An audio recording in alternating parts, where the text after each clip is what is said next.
Imagine the sun rising over the 7 hills of Rome. The year is 73 AD. A 17-year-old boy named Lucius Popitius Secundus wakes up. He doesn't roll over to check his phone. Instead, he listens to the city waking up. Carts are rumbling on the stone streets below his family's apartment, or insula. The air is already getting warm. It smells of baking bread and wood smoke. Lucius's life is very different from yours. But in some ways, it is not so different at all.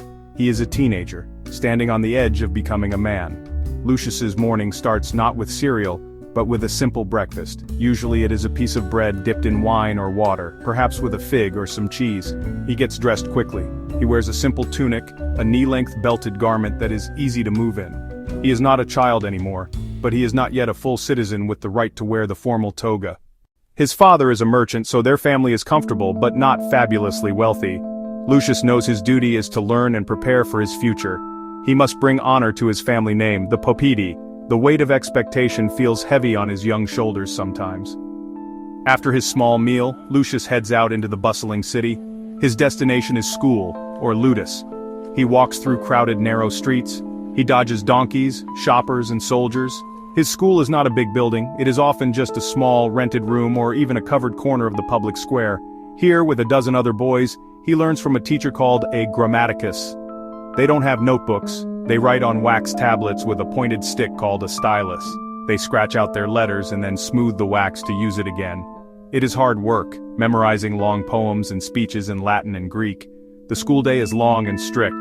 The teacher might use a cane on boys who are lazy or misbehave. Lucius studies history, literature, and rhetoric, the art of public speaking. This is very important for a Roman boy who wants to succeed. He needs to be able to speak well in the law courts or in the Senate. Lucius finds some of it boring, just like you might find some of your subjects. He daydreams about chariot races at the Circus Maximus. He wonders what his friends are doing. When school is finally over, Lucius does not go straight home. The afternoon is for relaxing and socializing. His favorite part of the day is going to the public baths. The baths are not just for getting clean, they are the social center of Rome. Think of them as a community center, a gym, and a spa all rolled into one. Here, Lucius meets his friends. They can exercise in the palestra, lifting weights or wrestling. Then they move through a series of rooms, a hot room to sweat, a warm room to relax, and a cold pool to cool off. It is noisy and full of steam and echoes. Inside the baths, everyone chats and gossips. Men make business deals, friends catch up on the latest news. For Lucius and his friends, it is a place to hang out and be themselves, away from their strict teachers and parents. They talk about everything. They might discuss the latest gladiator fight at the Colosseum. They might joke about a senator's funny-looking new statue. They might complain about their lessons. It is a place of freedom and friendship. Later, Lucius heads home for the main meal of the day, called the cena. This meal is a much bigger deal than breakfast. His family gathers in the dining room, or triclinium. They don't sit on chairs. Instead, they recline on couches around a central table. Lucius's father, as the head of the household, or pater familias, leads the conversation. His mother, who manages the household, makes sure everything runs smoothly. They might have guests over. The meal could have several courses, starting with eggs and salads, moving on to fish or roasted meat with sauces, and ending with fruit and nuts for dessert. During dinner, Lucius listens more than he speaks. It is a sign of respect for his elders. His father might talk about his business, the price of olive oil from Spain, or the latest news from the Roman Forum. Lucius learns about the world by listening to these adult conversations. He hears about politics, wars in distant lands, and family matters. It is another part of his education, just as important as the poems he memorizes in school. He knows that soon, he will be expected to take part in these discussions as a man. The thought is both exciting and a little scary. For a Roman boy like Lucius, the most important day of his life is when he becomes a man. This happens at a festival called the Liberalia, held every year on March 17th. On this day, when he is around 16 or 17, Lucius will finally take off his childhood tunic with its purple border. He will put on the pure white toga of an adult citizen, the toga virilis. It is a huge, heavy piece of wool cloth, and it is very difficult to put on correctly. But wearing it means he is officially a man. It is a moment of immense pride for him and his family. The ceremony is a serious family affair. In the morning, Lucius will dedicate his childhood bulla, a special locket he has worn since birth to protect him from evil spirits, to the household gods. Then, his father will lead him, dressed in his new toga, down to the Roman Forum. All their friends and family will walk with them in a big procession. In the Forum, his name will be officially written into the list of Roman citizens. He is no longer just Lucius the boy. He is Lucius Popitius Secundus, a Roman citizen with rights and responsibilities. He can now vote, own property, and marry. Speaking of marriage, that is another big part of a Roman teenager's life. Love is not the main reason for getting married, especially in families like Lucius's. Marriages are arranged by parents. They are more like a business deal or a strategic alliance.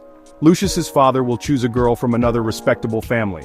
This marriage will strengthen both families' social standing and wealth.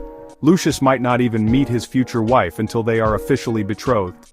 A betrothal ceremony is a formal party where the two families agree to the match and exchange gifts. For teenagers like Lucius and the girl he will marry, this can be a strange feeling. They are expected to build a life with someone they barely know. Roman girls were often betrothed when they were as young as 12 or 13. They would marry soon after. Lucius knows this is his duty. He trusts his father's judgment, but he might still wonder what his future wife will be like. Will they become friends? Will they grow to love each other? These are the private thoughts of a teenager, even one living 2,000 years ago. When you look closely at Lucius's life, you can see that being a teenager in ancient Rome had its own unique challenges and thrills. The world was certainly different. There was no electricity, no internet, and no social media. His future was largely decided for him by his family and by tradition. He had to learn strict rules of behavior and respect for his elders. The pressure to become a responsible citizen and uphold his family's honor was immense. He faced a future that was already mapped out, from his career to the person he would marry. However, some things about being a teenager never change. Lucius still enjoyed hanging out with his friends, free from the watchful eyes of adults. He shared jokes and gossip at the baths, just as you might text your friends or meet them at the mall. He got bored in school sometimes and daydreamed of more exciting things, like a thrilling chariot race. He felt a mix of excitement and nervousness about growing up and taking on adult responsibilities. He worried about his future and what would be expected of him. These feelings are universal. They connect you directly to Lucius across the centuries. The life of a Roman teenager like Lucius teaches us about duty, community, and tradition. In his world, the family and the state were more important than the individual. His personal desires came second to his responsibilities as a son and a future Roman citizen. This is a powerful contrast to our modern focus on individual freedom and self-discovery.